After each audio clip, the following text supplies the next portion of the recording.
ఇట్లా ఉండేవాడు. ఇప్పుడు అసలు పాలేరే ఆడ దొరుకుతున్నాడు అక్కడ. గుడ్లు కాచి గొడ్లని మనం ఇంట్లో గేదెలు పెంచడంతో పాటు పాలేరు తీసుకెళ్లి తెచ్చేవాడు, పాలు పిండేవాడు, తీసుకెళ్లి ముందు ఆ పక్కన 4-5 ఇళ్లలో ఎవరికైతే కావాలో వాళ్ళకి పోయడం, లేదంటే మిగతా తీసుకెళ్లి పాల కేంద్రంలో పోయడం, అట్లాగే ఈ మేకలను చూసుకోవడం, ఇవన్నీ వాళ్ళకి లంసంగా నెలకింతని జీతం ఇవ్వడానికి అవకాశం ఉండేది. ప్లస్ ఫంక్షన్ ఏ పండగ వచ్చిందంటే బట్టలు కొనుక్కోమని చెప్పి డబ్బులో బట్టలు కొనియడం. ఇవాళ ఎక్కడుంది వ్యవస్థ?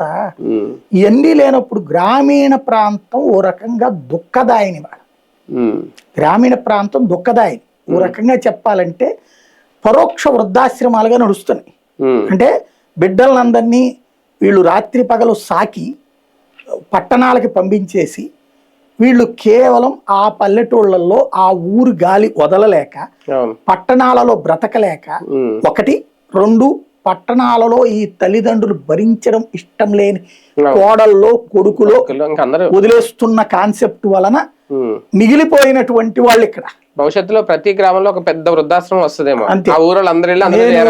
2000 మనం డిబేట్లు చేసినప్పుడు ఏది నెక్లెస్ రోడ్ లో చేసిన రోజుల్లో చెప్పా, నెక్స్ట్ భవిష్యత్తులో మీకు ఈ పెట్టాల్సి వస్తాయి.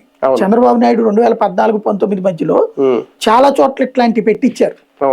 ఏది మన విజయవాడలో కార్పొరేషన్ కి సంబంధించినటువంటి కమ్యూనిటీ హాళ్లలో వృద్ధులకి పడుకోవడానికి ఫుడ్ కూడా పెట్టారు అప్పుడు. ఇప్పుడు కూడా నడుస్తున్నాయి కాబట్టి అక్కడ పడుకోవట్లేదు, తినేసిపోతున్నటువంటి వాళ్ళు ఉన్నారు. భవిష్యత్తులో 2029 నాటికి వచ్చేటప్పటికి నాకు తెలిసి ఎవరైనా